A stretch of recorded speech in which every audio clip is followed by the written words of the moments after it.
Welcome to the Oregon Trail. You're about to begin a great adventure, traveling the Oregon Trail across the rugged landscape of North America. Your covered wagon, pulled by a team of oxen, will travel from Independence, Missouri, to the fertile Willamette Valley of the Oregon Territory, a journey of approximately 2,000 miles. Before you set off on the trail, you must register your name, the names of the members of your wagon party, and your occupation. After that, you'll need to buy supplies and make other important decisions. Good luck!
You need to decide when to set off on the trail.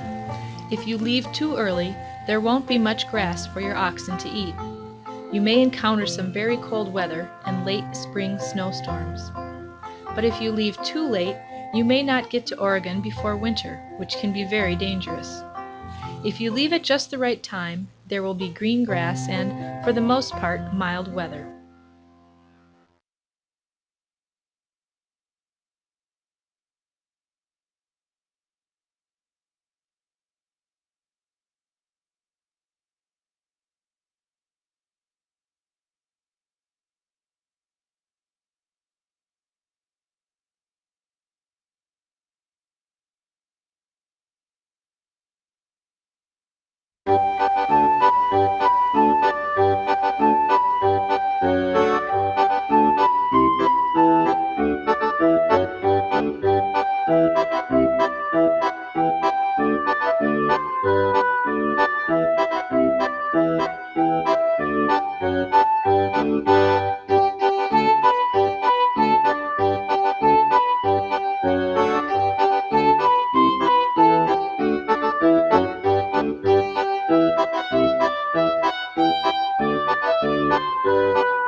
The town of Independence in western Missouri is one of the chief starting points for folks setting off on the Oregon Trail.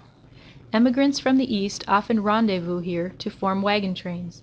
They stock up on supplies, get information about the journey, and make important decisions, such as when to set off on the trail.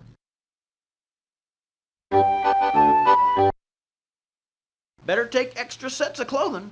Trade 'em to Indians for fresh vegetables, fish, or meat. It's well worth hiring an Indian guide at river crossings. Expect to pay them. They're sharp traders, not easily cheated. Did you read the Missouri Republican today? Says some folks start for Oregon without carrying spare parts, not even an extra wagon axle. Must think they grow on trees. Hope they're lucky enough to find an abandoned wagon. Some folks seem to think that 2 oxen are enough to get them to Oregon. 2 oxen can barely move a fully loaded wagon, and if one of them gets sick or dies, you won't be going anywhere. I wouldn't go overland with less than 6.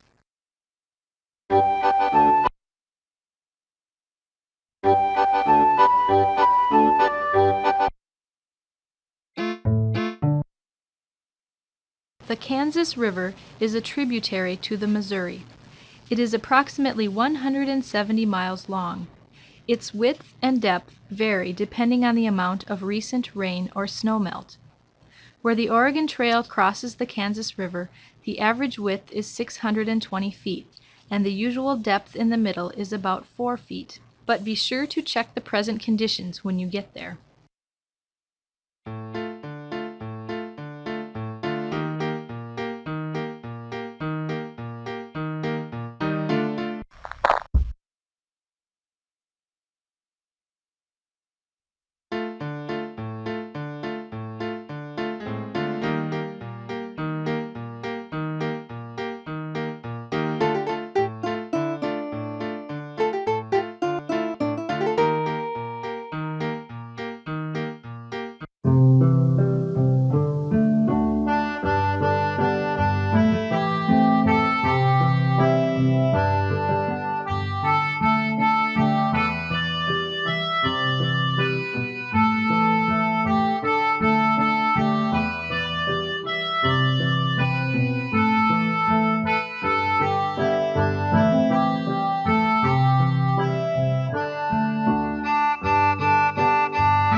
With the crowds of people waiting to get on the ferry, we could be stranded here for days.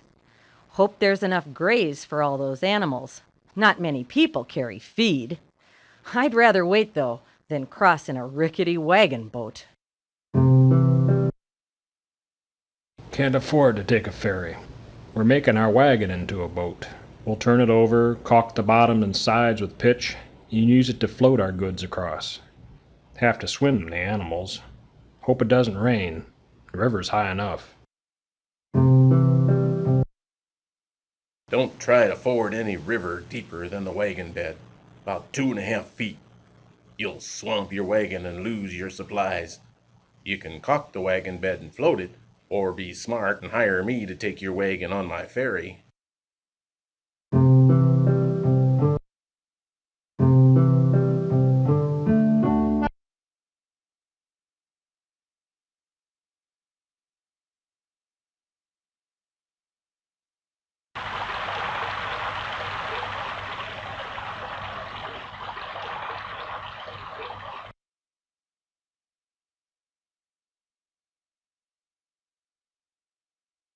The Big Blue River is a tributary to the Kansas River, which is in turn a tributary to the Missouri.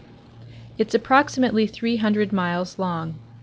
Farther to the south and west is the Little Blue River, which links up with the Big Blue at Blue Rapids.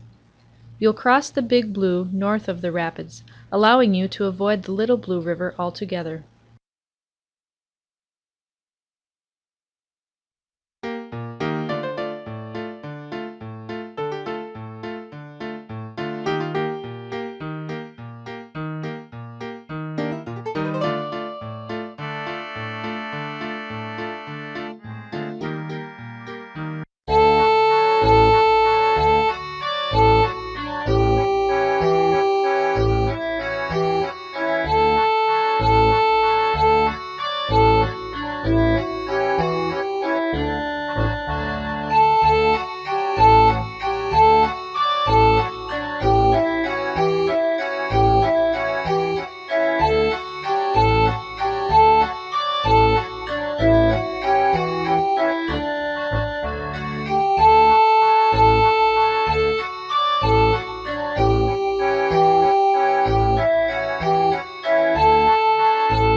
This prairie is mighty pretty with all the wildflowers and tall grasses, but there's too much of it.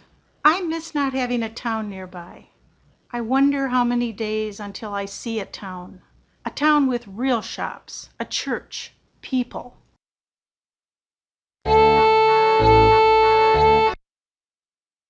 Be careful you don't push your animals too hard.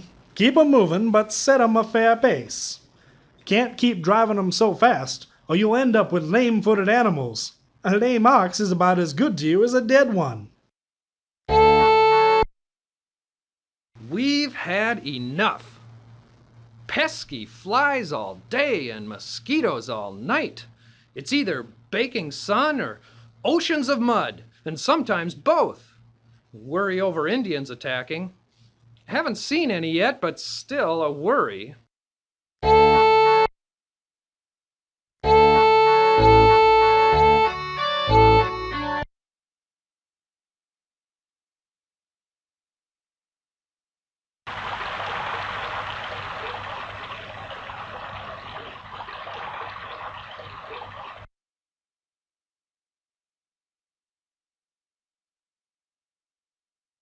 Fort Kearny is a U.S. Army post established in 1848 near the Platte River.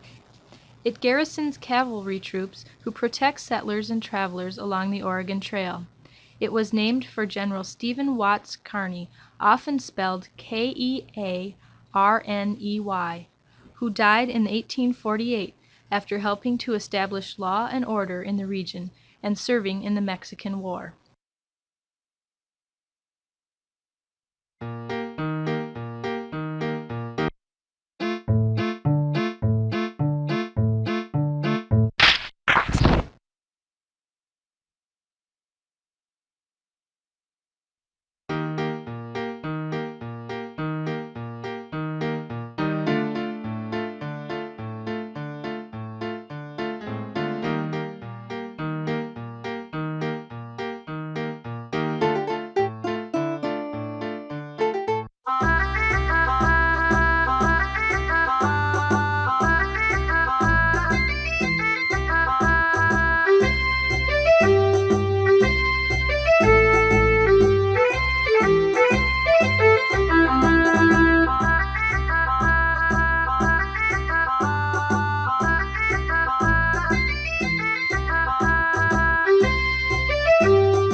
The trails from the jumping-off places, Independence, St. Joseph, Council Bluffs, come together at Fort Kearny.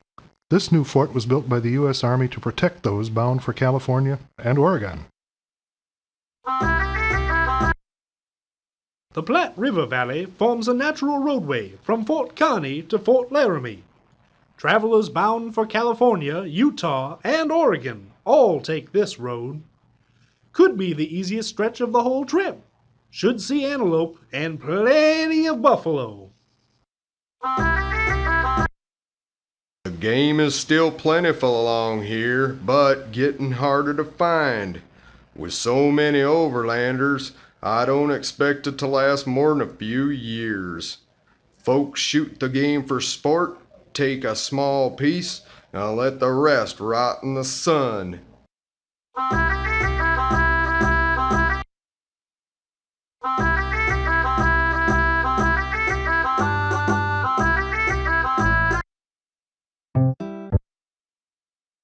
Chimney Rock is an important landmark on the Oregon Trail. It's a spectacular natural formation of solid rock and can be seen for miles around. In fact, you can see it for a whole day as you approach it and for another whole day as you leave it behind. If you don't see it at all within a week or so after leaving Fort Kearny, you've probably strayed too far off the trail.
Should old acquaintance be forgot and never brought to mind?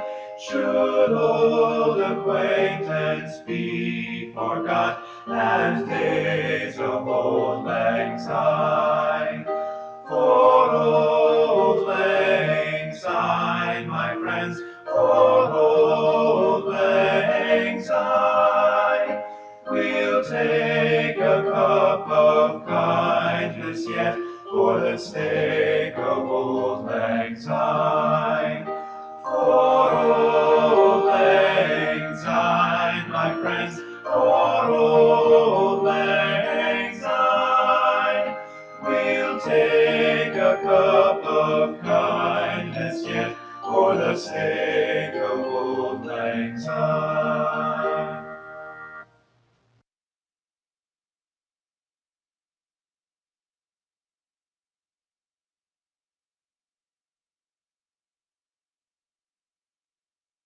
I hear terrible stories about wagon parties running out of food before Oregon, the whole party starving to death.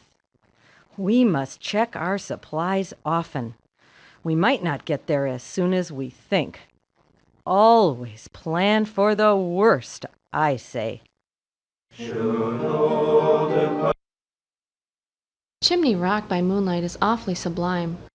Many Indians came to our wagon with fish to exchange for clothing. We bought a number. They understand swap and no swap. Seem most anxious to get shirts and socks. About noon yesterday, we came in sight of Chimney Rock, looming up in the distance like the lofty tower of some town. We did not tire gazing on it. It was about 20 miles from us, and stayed in sight till we reached it today.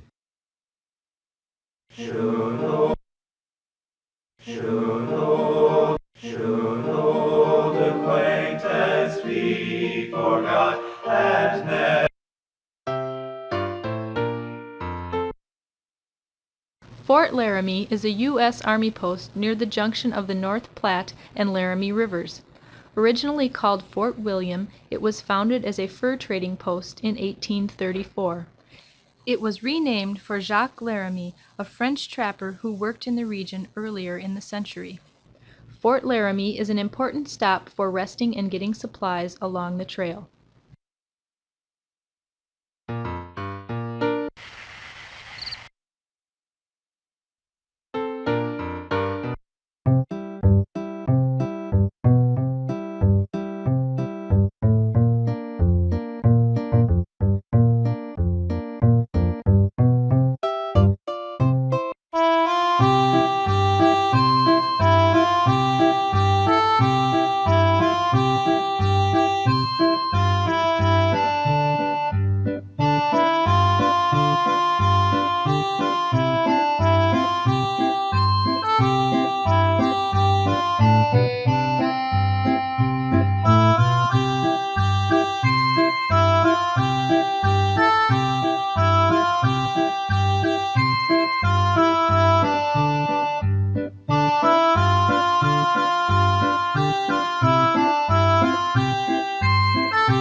Pawnee are the mortal enemies of the Sioux.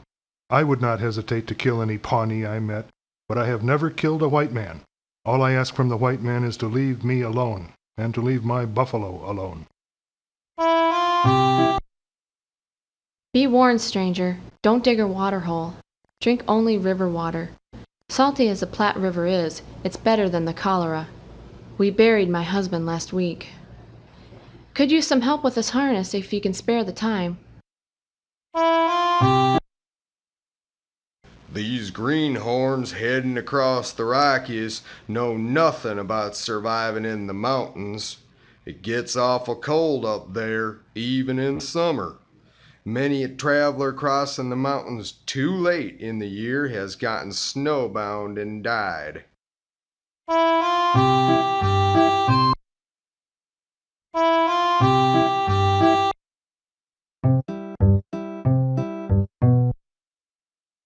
Independence Rock is an important landmark and resting place along the Oregon Trail. It's a large natural formation almost 200 feet tall, made of soft stone into which many travelers and traders have carved their names, initials, or brief messages. It gets its name from the fact that, in order to stay on schedule, travelers try to reach it no later than July 4th, Independence Day.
Oh, I'm a poor, wayfaring stranger, traveling through this world of woe. But there's no sickness, toil, or danger in that old world to which I go. I'm going back to meet my mother. I'm going back, no more to roam. I'm just a going over Jordan. I'm just a going over home.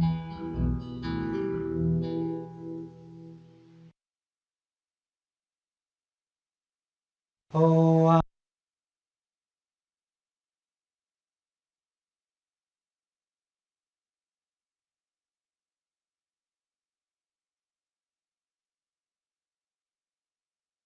No butter or cheese or fresh fruit since Fort Laramie. Bless me, but I'd rather have my larder full of food back east than have our names carved on that rock. Well, 'tis a sight more cheery than all the graves we passed. oh, Goodbye, Platte River. Goodbye, sand hills and white buffalo skulls. Now we climb the Sweetwater Valley to cross the Continental Divide at South Pass. Once across the Rockies, we'll make a steep descent into the Green River Valley. Oh, I carved my name way up the side of Independence Rock, near the top. There are hundreds of names up there. The oldest ones were carved by mountain men and fur trappers. Famous names like Fremont, Bonneville, and DeSmet. oh, I'm a poor.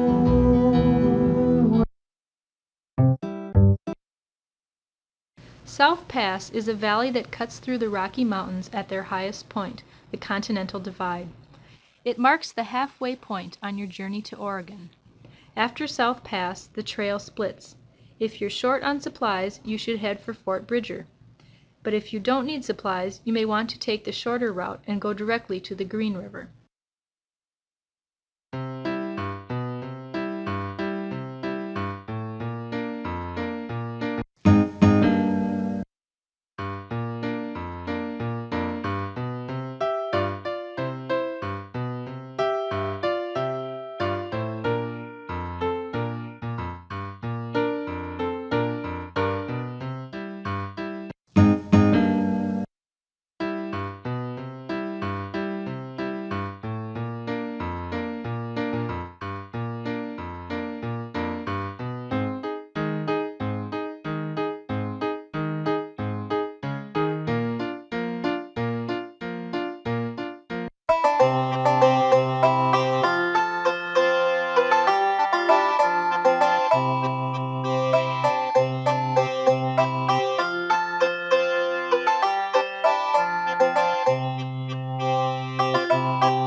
My father is very sick, and we are resting here until he gets better. We have been pushing too hard, and our health has suffered. When my father is able to travel again, we will go at a slower pace.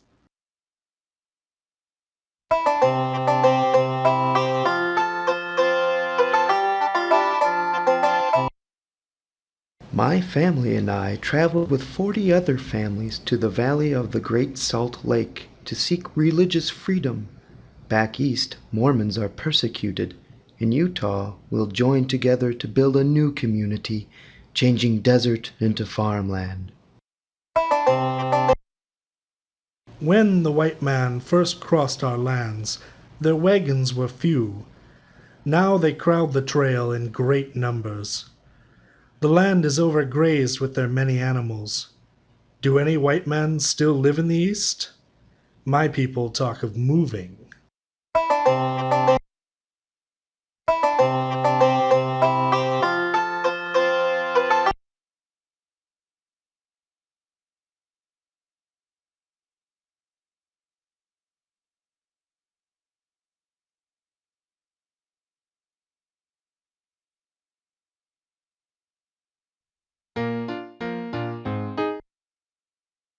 Fort Bridger is a U.S. Army outpost, although it was founded in 1843 by fur trader and scout Jim Bridger as a trading post and way station. It's an important stop along the Oregon Trail, where travelers can rest, buy supplies, and obtain information about the next stretch of the journey.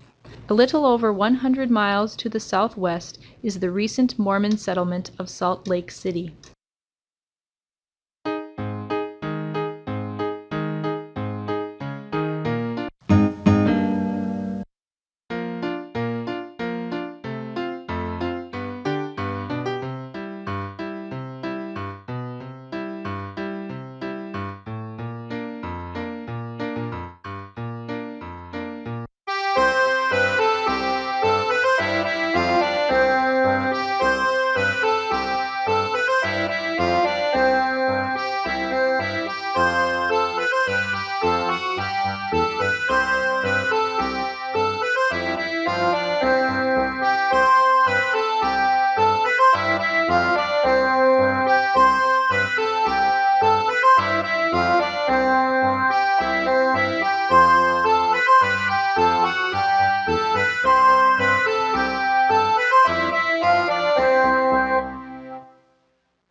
One child drowned in a swollen creek east of Fort Laramie. My husband died of typhoid near Independence Rock. Now I travel alone with my 5 children. The eldest, Caleb, is 11.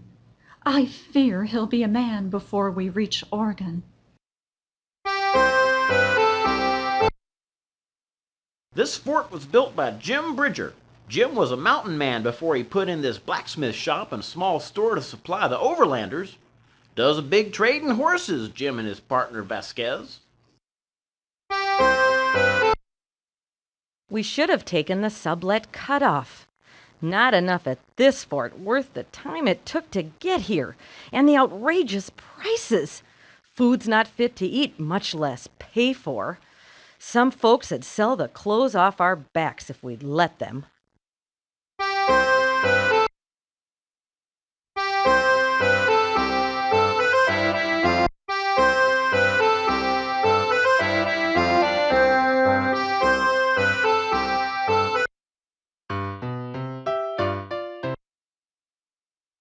The Green River is a tributary to the Colorado River, flowing south from the Continental Divide along a twisted, rugged path.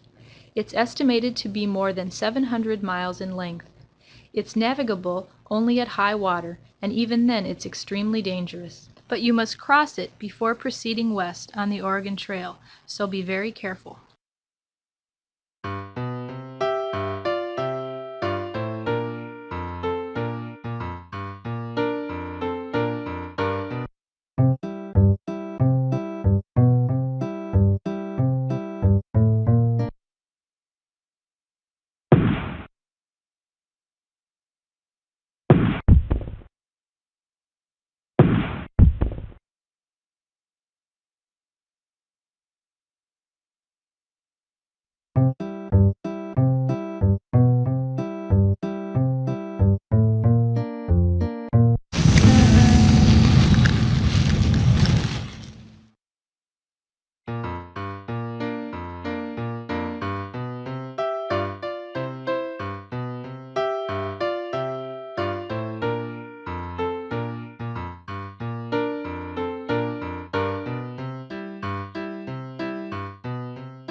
When wagons first started coming through here, we did not mind.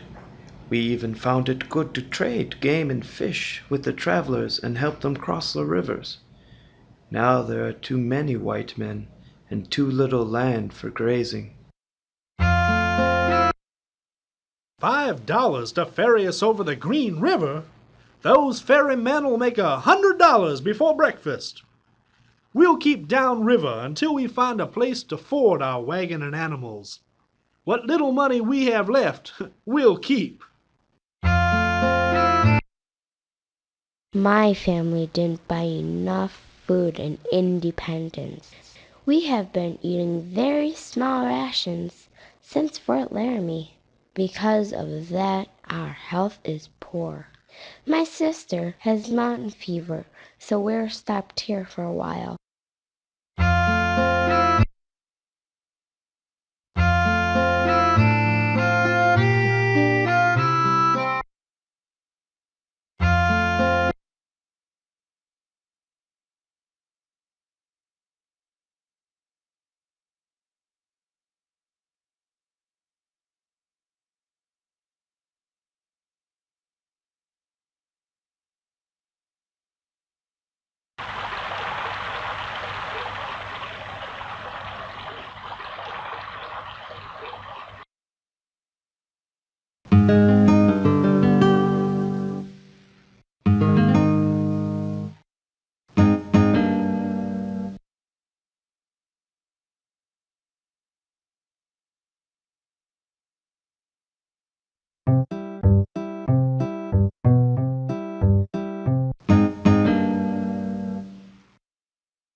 Soda Springs is an important landmark and stopping off point along the trail. It gets its name from the alkaline, sodium, mineral springs you find there. Some travelers separate from the Oregon Trail at this point and head southwest to California. Others wait until they get to Fort Hall before going on the California Trail.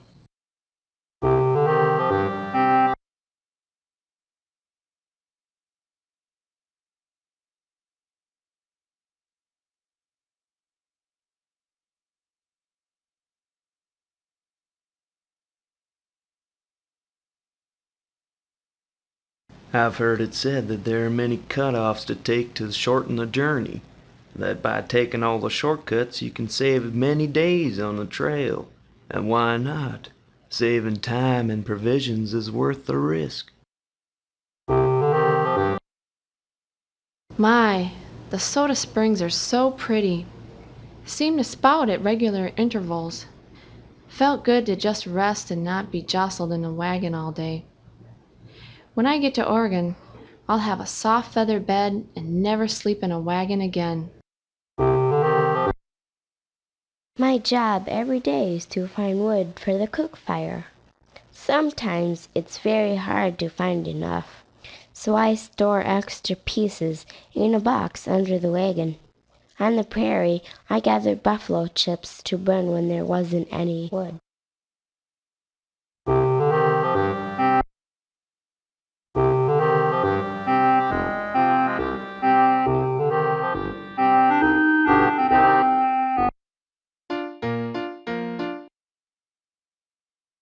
Fort Hall is an outpost on the banks of the Snake River.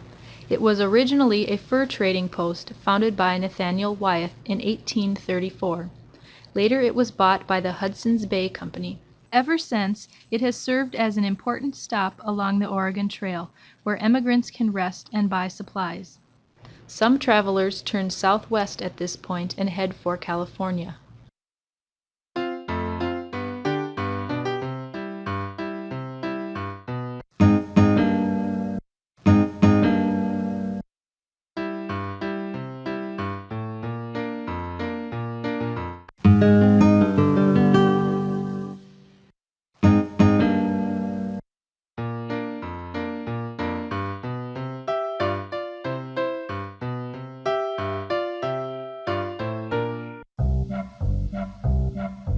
Lost my partner, what'll I do?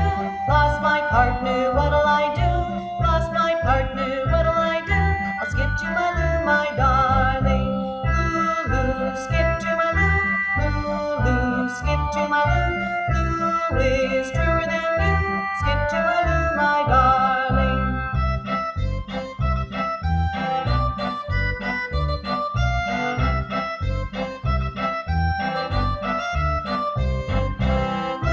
Loo, skip to my loo. Loo, skip to my loo. Loo is truer than you. Skip to my loo, my darling.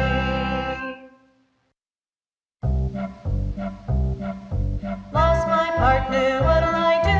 Lost my partner, what'll I do? Lost my partner.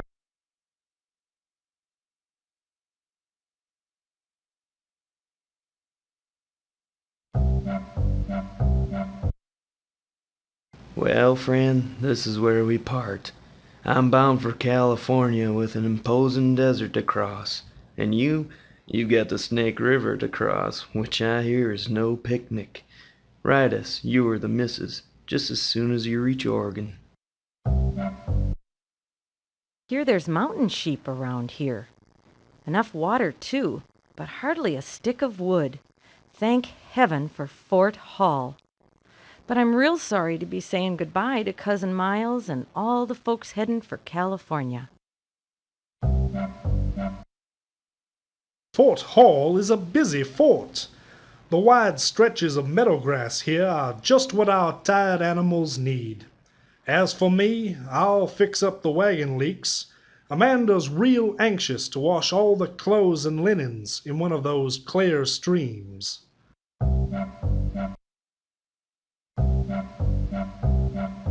Lost my partner, what'll I do?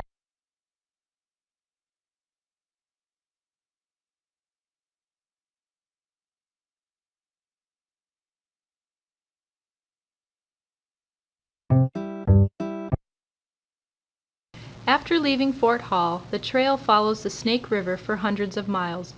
The Snake River gets its name from the way it twists and turns through this rugged country, sometimes through steep gorges. But the trail is fairly flat, though dry and desolate, near the river, which makes wagon travel possible. Crossing the Snake River, however, can be very dangerous.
Shenandoah, I long to hear you away, you rolling river. Oh, Shenandoah, I long to hear you away. We're bound away across the wide Missouri. Farewell, my love, I'm bound to leave you away, you rolling river. Oh, Shenandoah, I'll not deceive you away. We're bound away across the wide Missouri.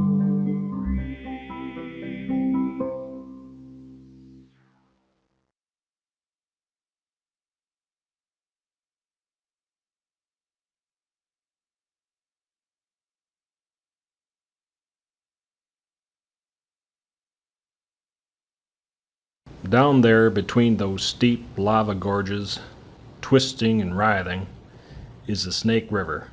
So much water, and so hard to get to. We've got many miles of desert before Oregon, so be sure to fill your water kegs at the crossing. Oh, Shannon. See that wild river? That's the Snake. Many a craft's been swamped in her foaming rapids. Her waters travel all the way to Oregon. We'll be crossing her soon, and then again after Fort Boise. Take care at the crossing. Oh, Shannon.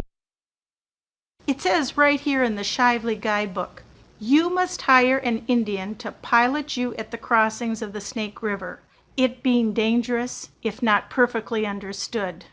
But my husband insists on crossing without a guide. Oh, Shannon. Oh, Shenandoah, I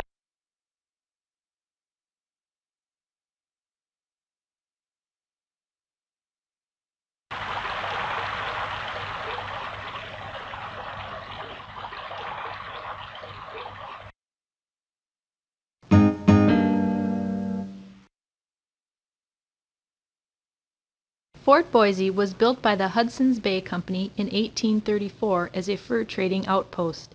Its name comes from the French word boisé, meaning wooded. That's because there are lots of trees here, unlike the dry region of the Snake River Plain to the east. An important stop on the Oregon Trail, it stands on the banks of the Boise River, a tributary to the Snake River.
On top of Old Smoky, all covered with snow, I lost my true lover for courting too slow. On top of Old Smoky, I sit and I sigh. I lost my true lover, and that's why I cry.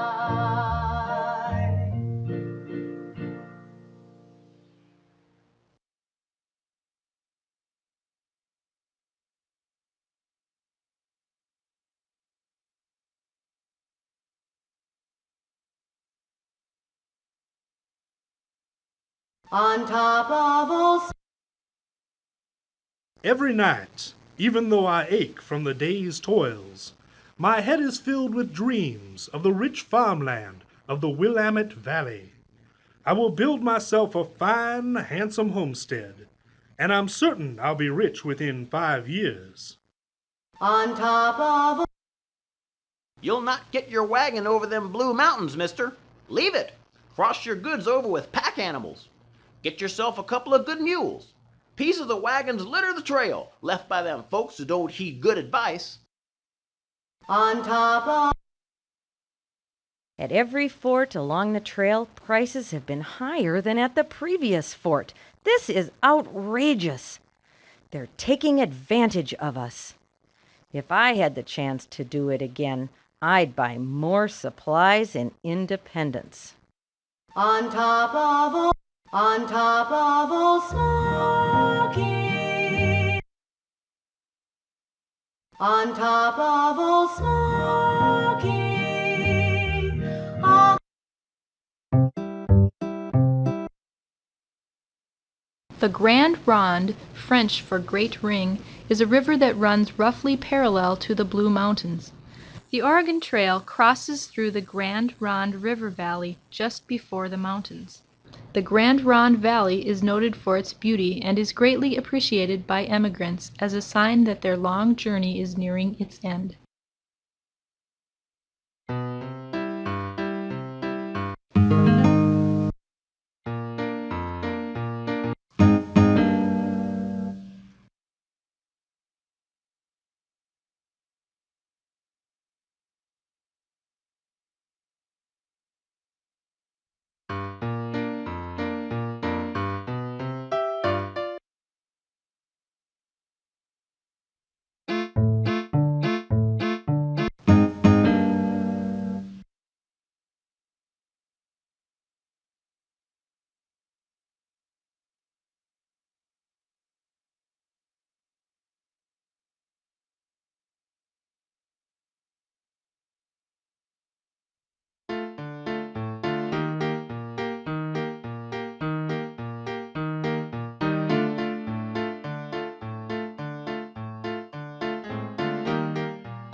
Tell me the tales that to me were so dear, long, long ago, long, long ago.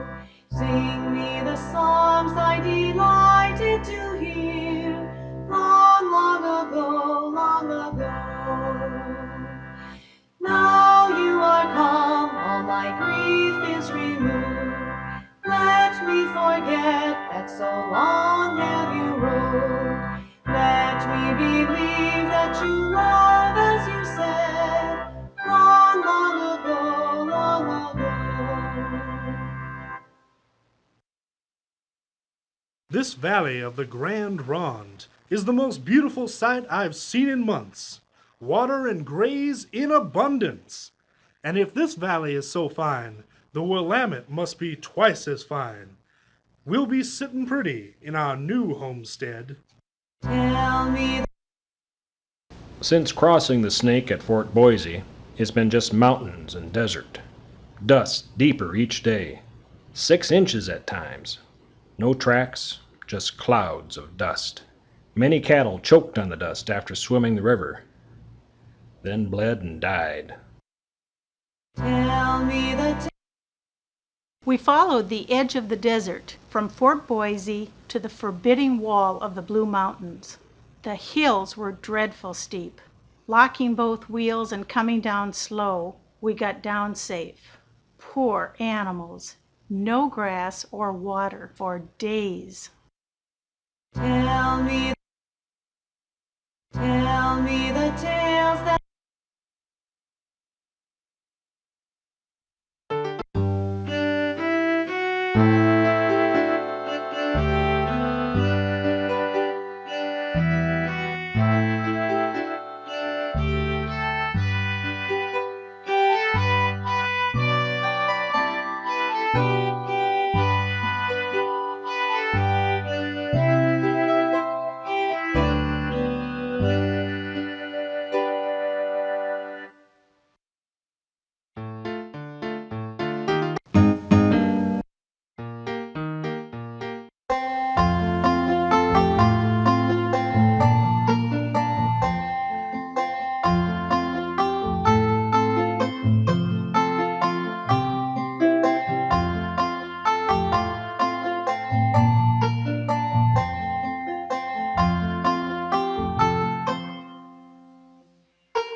Fort Walla Walla was established in 1818 as a fur trading post at the juncture of the Columbia and Walla Walla rivers. It later became a military fort. Marcus Whitman worked as a medical missionary nearby from 1836 to 1847. Walla Walla is the name of an American Indian tribe living in the region. The Walla Wallas are closely related to and allied with the Umatilla.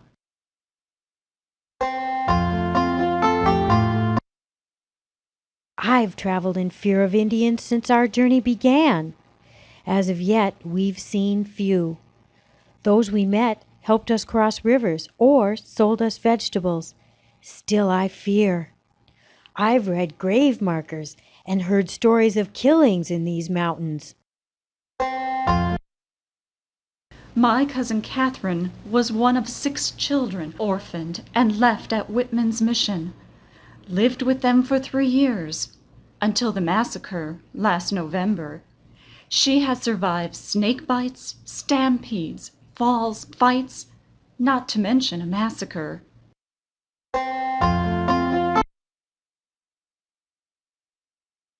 You ask about the Whitman massacre.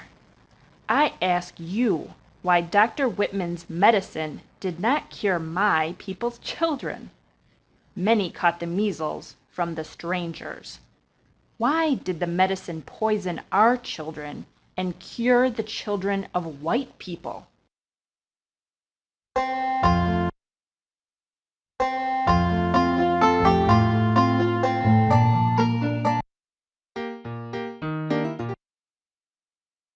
The Dalles is the chief embarkation point for rafts heading down the Columbia River toward the Willamette Valley. It was named by French fur trappers who likened the deep, stony river gorge to a huge gutter. In French, the word dalles can refer to gutters or flagstones. Emigrants to Oregon often stop here to rest and trade before rafting down the Columbia.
My cousin Lydia engaged passage down the Columbia with Indians, a canoe with 17 people and luggage.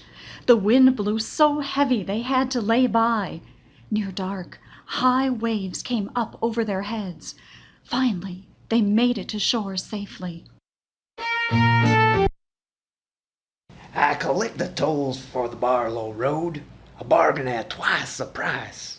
Until last year, the overlander had no choice. Everyone floated the Columbia. Now, with Mr. Barlow's new road, you can drive your wagon right into Oregon City. These last 100 miles to the Willamette Valley are the roughest, either rafting down the swift and turbulent Columbia River or driving your wagon over the steep Cascade Mountains. Hire an Indian guide if you take the river.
Let every good fellow now join the song. Viva la compagnie, success to each other and pass it along. Viva la compagnie, viva la, viva la, viva l'amor, viva la, viva la, viva l'amor, viva l'amor, viva l'amor, viva la compagnie.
Now let's just run a few here.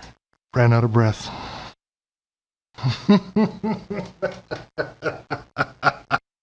Okay. Okay, again? The same one? Okay. You want me to say it again? Ready? That was good for inflection in that. Start up. Okay, I'll go. Yeah. Mech, I'm sorry. See, now, normally, I talk about 100 miles an hour.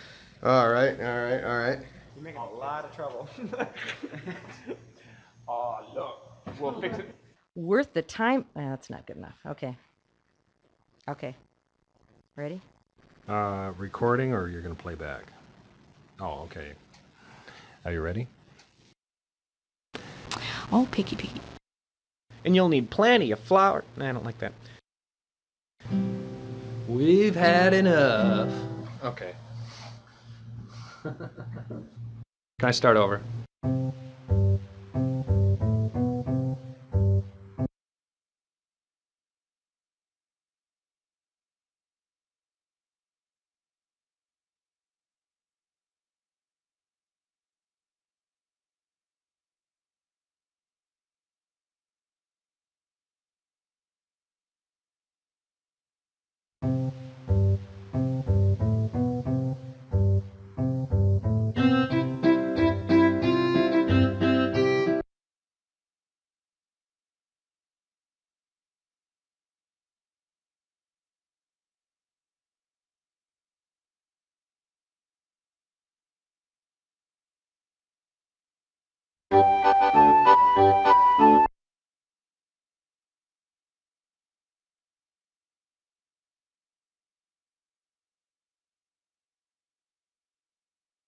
Many people call the region that stretches out hundreds of miles to the west of the Big Blue River the Great American Desert.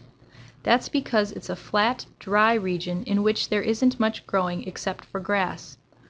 Others, however, see all that grass as evidence that such crops as wheat may be grown here someday. But for now, hardly anyone wants to live here.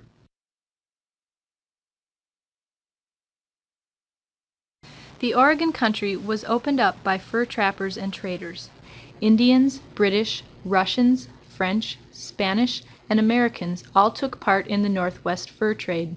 But it was the British and the Americans who eventually laid claim to the Oregon country, and they divided it between themselves in 1846. The fur trade is still important to the region, but agriculture and the timber industry are gaining on it.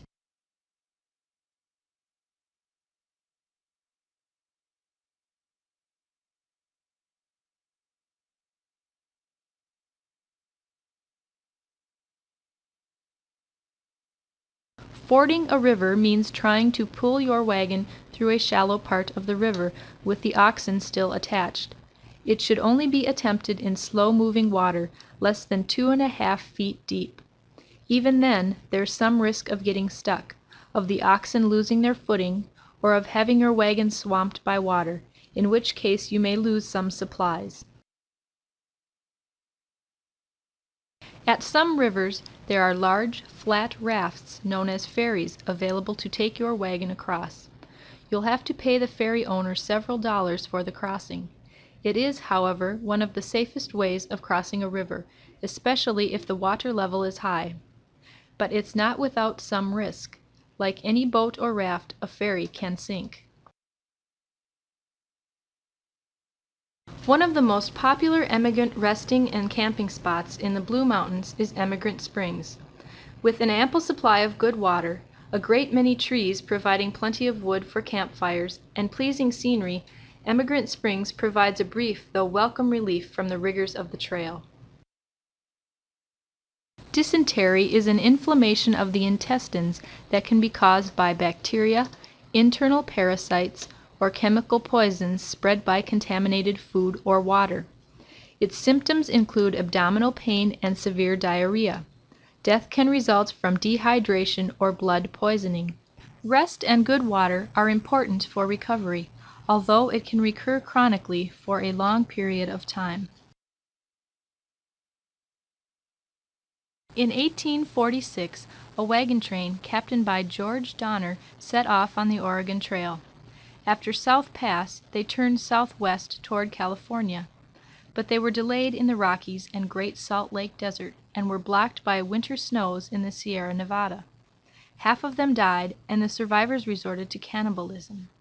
To keep slow wagons moving, usually all you have to do is mention the Donner Party. Various types of disease are common threats on the trail, especially during the second half of the journey as supplies run low or travelers become exhausted. Among these diseases are measles, cholera, dysentery, and typhoid. When members of your party fall ill, you would be wise to stop and rest for several days in order to aid their recovery.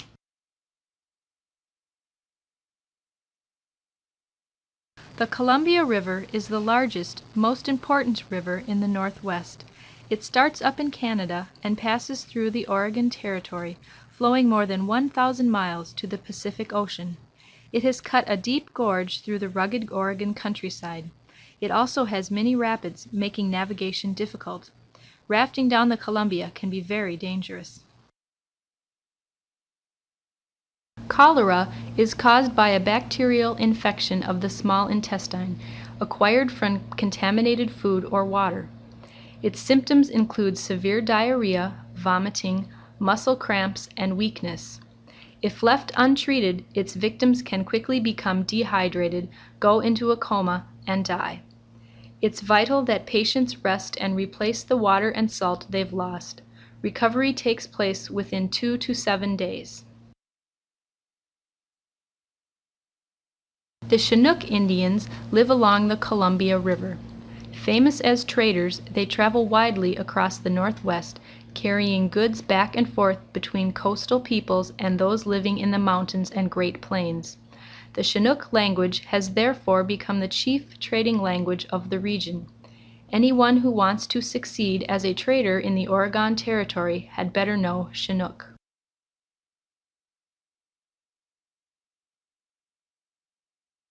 The Chichista, better known as the Cheyenne, are a widely scattered American Indian people, some of whom live in the region surrounding Fort Laramie. They have a nomadic culture, following the buffalo herds and living in easily moved teepees. Until recently, they were in a long-standing war with the Kiowa, but peace has now been established. So far, relations with settlers have been good. Caulking is when you turn your wagon over and cover the bottom with pitch or tar to make it watertight. Then you can pile your supplies on top and try to float them across a river. It should only be attempted in water more than 2.5 feet deep. Even then, there's some risk that the wagon may sink or capsize, in which case you may lose some supplies. There may even be some drownings. Although near Fort Boise there is adequate moisture for many trees, this region is still quite dry overall. In some areas, it's like a desert. Luckily, you'll have plenty of water as long as you stay close to the rivers. During the summer, it gets extremely hot. The winters are equally harsh, and blizzards are not uncommon. Don't be caught here during the winter. After you leave Fort Boise, you'll face another dry stretch of rugged land. But soon you'll see the Blue Mountains, so named because their slopes are covered with pine and fir trees, which give them a dark blue color. At the Blue Mountains, the trail divides. If you're low on supplies, head for Fort Walla Walla. Otherwise, you should go straight to the Dalles. Although it's unlikely, you may encounter some Siksika Indians, better known as the Blackfoot, near Soda Springs, which is at the extreme southern fringe of their territory.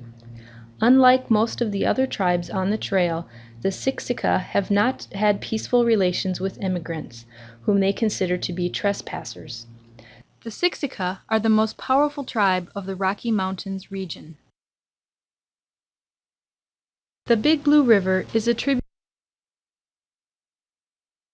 between Fort Bridger and Soda Springs. The Oregon Trail passes near Bear Lake. With a surface area of a little more than 100 square miles, it's one of the largest lakes you'll encounter on your journey to Oregon. It's also one of the best sources of good drinking water in the region. Near Bear Lake is the Bear River, which you will follow for a short ways. Emigrants who don't want to raft down the Columbia River can take the Barlow Toll Road. It was cut in 1845 by Samuel Barlow, who obtained a grant from the territorial legislature to charge a toll for its use. Passing through rough, mountainous terrain, it runs from the Dalles to the Willamette Valley. It's a difficult 90 miles, but many prefer it to rafting. The Bannock Indians live along the Snake River in the southeastern part of the Oregon Territory. They are a small nomadic tribe, but exercise considerable influence over their neighbors, the Shoshone, with whom they are closely allied. During the summer, they catch salmon in the Snake River and its tributaries, while in the fall they hunt buffalo. One of the American Indian tribes that live in the region along the Platte River is the Inuna-Ina, better known as the Arapaho. Like most other Plains tribes, they are a nomadic people. Inuna-Ina culture includes highly structured military societies, but most of their wars are fought with other Indian tribes, such as the Pawnee and the Shoshone. Their relations with settlers so far have been peaceful. Among the many animals that live in the mountains and valleys of the West are white-tailed deer, mule deer, elk, moose, beavers, snowshoe hares, jackrabbits, squirrels, bighorn sheep, minks, otters, geese, and ducks. There are also some large predators such as bears and mountain lions. These can pose a danger to careless travelers, so it's important always to have your rifle handy. The Great Plains boast a diverse wildlife population. Among the animals that you may see on the plains are bison, also called buffalo, white-tailed deer, mule deer, pronghorn antelope, ground squirrels, prairie dogs, and jackrabbits. You may also see prairie chickens, geese, and ducks. The hunting is pretty good, but the closer you get to the mountains, the drier it gets. In the drier regions, wildlife is less plentiful. Between the Kansas and Big Blue River crossings, you'll pass Alcove Springs, a popular camping site for emigrants on the trail. Known for its picturesque vista and its sweet, cold water, Alcove Spring provides a tempting spot to stay and rest for several days, but emigrants would be wise to move on while the weather is good.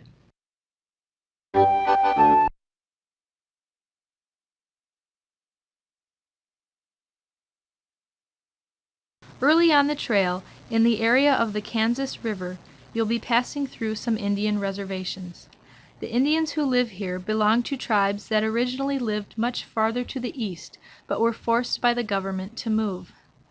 Among these tribes are the Lenni-Lenape, Delaware, the Kaskaskia, the Kiwi-Gapawa, Kickapoo, the Maumee, Miami, the Peoria, and the Shawanogi, Shawnee. About halfway between Fort Hall and Fort Boise, you'll reach the Kanaka Rapids of the Snake River. This is a popular spot with the local Indians for catching salmon.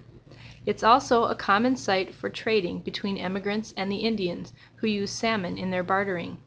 Fresh salmon can taste mighty good, especially this far along the trail. The Kansas-Nebraska region has a continental climate with very hot summers and cold winters, but the soil is quite fertile, and already some farmers are beginning to settle here, especially along the Kansas River. But the farther west you go, the fewer settlers you'll find. Once you cross the Big Blue River, you'll be entering the so-called Great American Desert. The Kansas River is a tributary to the Missouri. It is approximately 100. The farther west you travel along the North Platte River, the drier it gets. The region surrounding Fort Laramie has a near desert climate with sparse vegetation. In the summer it's extremely hot, and in the winter the cold can be just as extreme. It's important that you stay close to good sources of water. That's why the Oregon Trail follows the rivers. After you leave Fort Laramie, you'll see the Laramie Mountains rising in the distance. These are at the eastern edge of the Rocky Mountain system and are relatively low. The mountains get much higher as you go farther west. Still, the Laramie Mountains would be difficult to cross. Luckily, the Oregon Trail cuts to the north, allowing you to go around them. If you take the Barlow Toll Road, Laurel Hill will be your last major obstacle along the trail. Although it's all downhill as you descend from the mountains, it's very steep and rugged for about 4 miles. Wagons are often damaged, and sometimes people and oxen are killed. The most hazardous section of the hill is known as the chute, which descends at a 60-degree angle with loose rocks adding to the danger. The area surrounding Fort Boise is very dry, and it's hard to find good water. The Malheur River, about 15 miles north of the fort, provides the first reliable source of safe drinking water since you crossed the Snake River. Measles is a highly contagious disease that usually strikes children, although adults can get it if they've never had it before. Its symptoms include fever, cold-like symptoms, such as a sore throat, and a splotchy red rash. If patients get good food and rest, they almost always recover after several days. If ignored, however, it can lead to pneumonia and death, especially among infants and the elderly. If you take the Barlow Toll Road, you'll be winding around the southern foot of Mount Hood. One of the tallest mountains in the Oregon Territory, more than 10,000 feet in height, its snow-capped volcanic peak can be seen for many miles around. It's less than 50 miles from the Willamette Valley. Emigrants use it as a landmark, telling them that their long journey is nearly complete. There are many different American Indian tribes in the region surrounding Fort Boise. Two of the largest are the Tsutpeli and the Wailapus, better known as the Nez Perce and the Cayuse. Their major source of food is salmon, although they also hunt deer and gather roots and berries. They are the sworn enemies of the Shoshone. Be careful not to get involved in any disputes between different tribes. Oregon City is the capital and one of the largest towns of the Oregon Territory. It sits at the end of the Barlow Toll Road at the north end of the Willamette Valley, just south from where the Willamette flows into the Columbia. Many immigrants settle within a few miles of Oregon City, though others head for less crowded, unclaimed land farther south. If you're on the trail between Soda Springs and Fort Hall, you're already in the Oregon Territory. The bill establishing the Oregon Territory was passed by Congress and signed by President Polk in 1848. But you still have a long way to go before you reach your final destination, the fertile Willamette Valley. In fact, some of the most difficult country still lies ahead. Shortly after South Pass, you'll reach a place that has come to be known as Parting of the Ways. This is where the Sublet Cutoff, which leads south to Fort Bridger, separates from the main route of the Oregon Trail. You'll have to decide whether to take the cutoff to Fort Bridger, where you can buy supplies, or to take the shorter main route. Many of the American Indians in the areas surrounding Fort Kearny and along the Platte River are the Chahixi, a plains tribe better known as the Pawnee. They live in villages consisting of dome-shaped earth lodges, although on buffalo hunts they use teepees. Relations between the Pawnee and emigrants are peaceful. In fact, many Pawnee serve the Army as scouts. For about the first half of the trail, most of the American Indians you may encounter will be Plains Indians, who live very differently than Eastern Indians. They're generally migratory and rely heavily upon buffalo for food and clothing. Among the Plains tribes that you may meet along the first half of the trail are the Pawnee, the Arapaho, the Cheyenne, and the Sioux.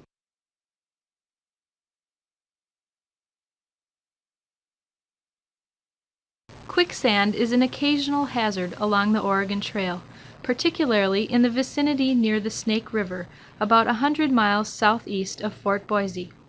Be especially careful after heavy rains, which is when pools of quicksand are most likely to form. If you get caught in quicksand, try not to struggle, which can make you sink faster, but call for help.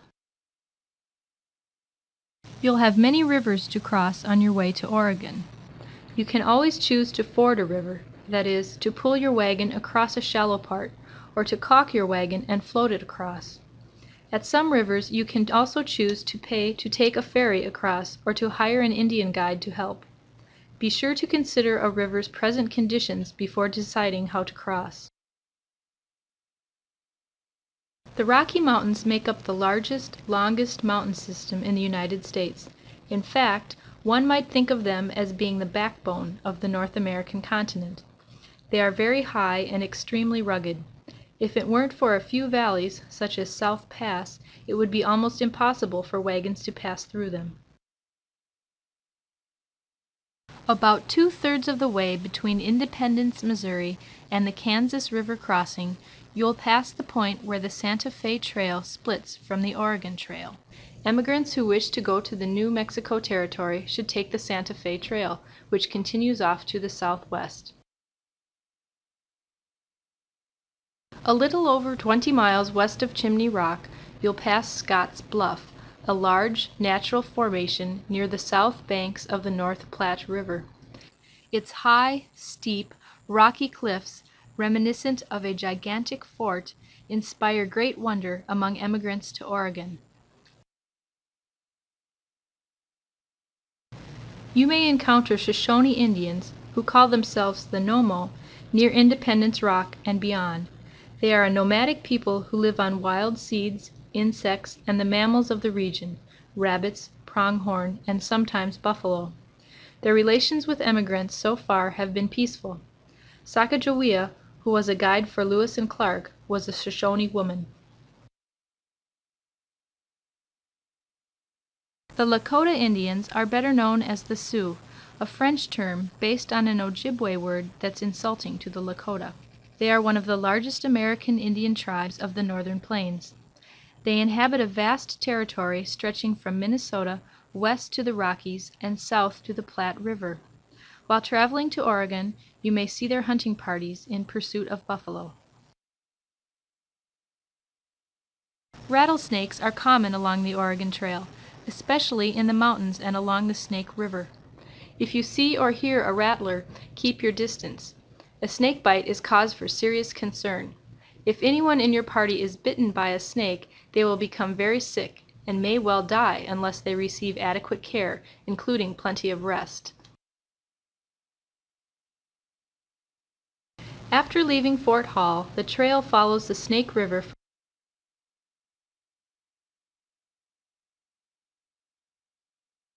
The Oregon Trail follows the Sweetwater River southwest from Independence Rock to South Pass. About 175 miles long, the Sweetwater is a tributary to the North Platte River. In this hot, dry country, life depends upon the rivers. It's very important that travelers stay close to the Sweetwater at this point along the trail.